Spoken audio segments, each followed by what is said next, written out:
Ganda ng kulay nito. May nagbigay lang na nito sa akin eh. New variety siya ng Dentorium.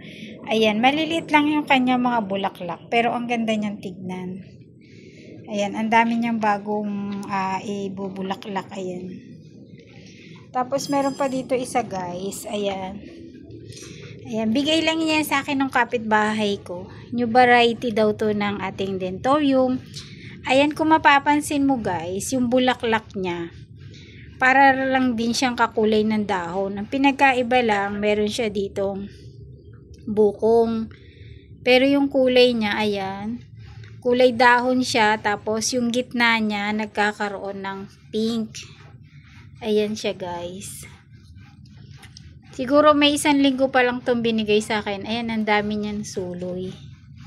Ayan, papadamihin natin kasi magandang klase yung kanyang bulaklak. Ayan. Ang ganda niya. Nilagay ko siya dito sa gilid para hindi siya masyadong maarawan. Dahil natutuyot yung dahon niya pag sobra siya na-expose sa init. Ayan, ang ganda ng kulay niya. Nag-aano pati siya guys, pumipilipit yung kanyang bulaklak. Ayan pink. Tapos ito green and pink. Tapos ito naman, ayan, tricolor.